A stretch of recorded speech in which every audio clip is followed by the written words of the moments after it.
Praise be to Jesus, my dear kids. Hope you all are very happy and fine.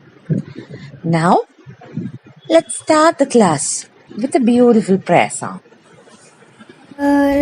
We thank thee for the night and for the pleasant morning light, for rest and food and love and care, and all that makes the world so fair. Help us to do the things we should, to be to others kind and good in all we do, in work or play, to draw more love in every day. Children, last class we were learning about our home is God's house, isn't it? So, who all are there in your home? Of course, your father, mother, sometimes brothers, sisters, etc., isn't it? How many of you have a sister? Very good. Yes. And a brother? Okay. Now both brother and a sister? Really, you all are very lucky, isn't it? So, who gave all of them to you? Yes, God gave you all of them. And why? Because God loves you and God should dwell in your home, isn't it? God dwells in my home. So you have to pray really very well to God.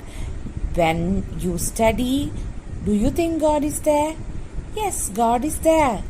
When you eat, do you think God is there? Yes, God will be there. And what about when you sleep? Will God go and sleep? No. By that time also, God will be there with you. So, how good God is, isn't it? Such a good God you have. And we should always remember Him. Okay, when you write your exam, when you eat your food, when you comb your hair, when you go for outing, when you go for riding bicycle, pray to God. Okay, yes, we must pray to God before we sleep at night and when we wake up in the morning, because each morning it's a gift for you, isn't it? Yes, so each day it's a gift for you. So before going to bed, thank God. And we should join in the family prayer every day. Children, have you seen a beautiful song in your book? Yes. What a lovely house, the house where I was born. Father is in the house, home is heaven. What a lovely house, the house where I was born. Mother is in the house, home is heaven. Brother is in the house, sister is in the house.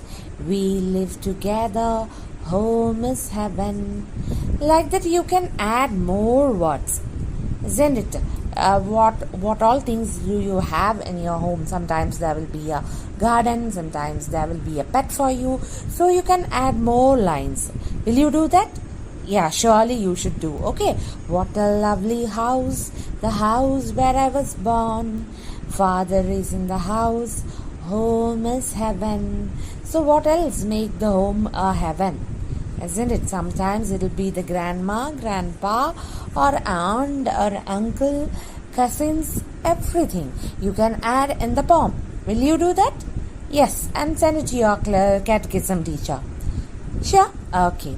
So, in the next page, you can see a small work given. Write the names of your family members in order. Okay. Who is the eldest member?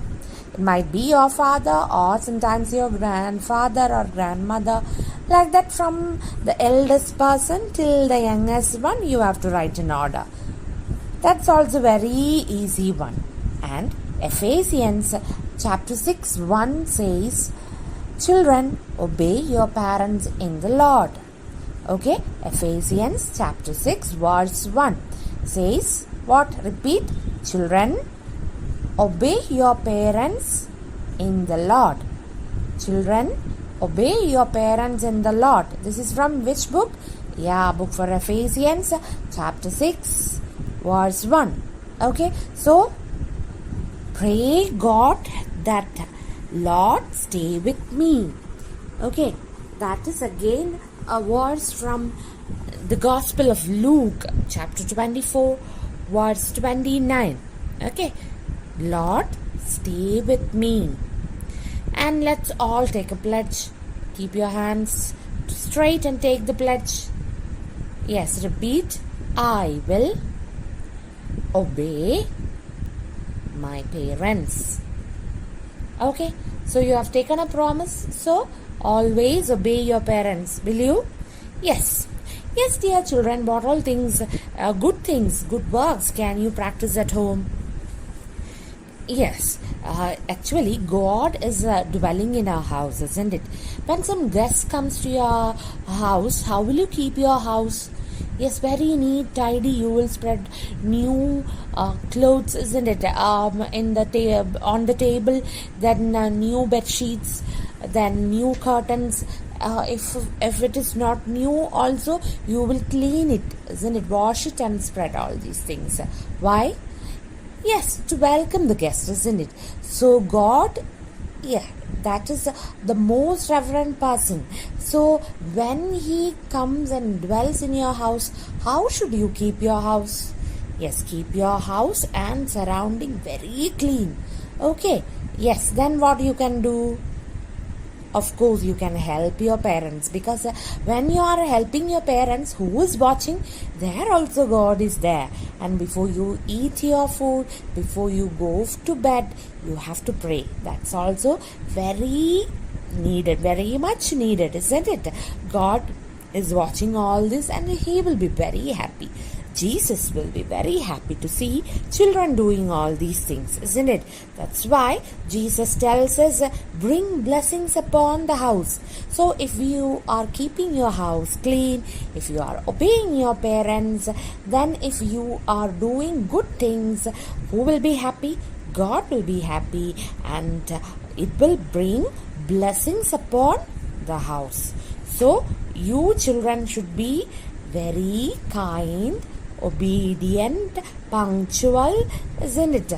Like angels you should be. Seeing your character, everyone should say, hey, there lives a girl or a boy who is very kind, very good, very studious, very clean, isn't it?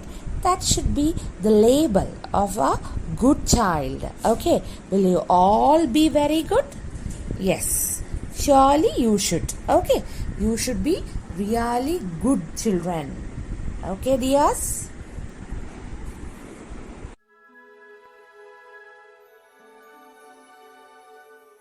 St. John Bosco was born in a small town outside of Turin, Italy. He was from a poor background, as his mother struggled to earn enough to feed her 3 boys since their father died. As a child, St. John prayed a lot and often dreamed that God spoke to him. When he was 9 years old, he had a dream that he was breaking up a fight between 2 boys. When separating them didn't work, he used his fists. Jesus appeared to St. John and told him to win the boys over with kindness and love. The Blessed Virgin Mary told him to take his shepherd's crook and guide the flock. The 2 boys turned into wild animals and then into sheep. The words, with kindness and love, spoken by Jesus in the dream, later formed the basis for Salesian spirituality. At 16, St. John wanted to become a priest, but since the family didn't have the money, he relied on his neighbor's generosity. He studied for a few years at the seminary in Turin until he was ordained and began the apostolate to the poorest children. St. John Bosco took in rejected children, teaching them the Catechism along with basic skills they could use to learn a trade.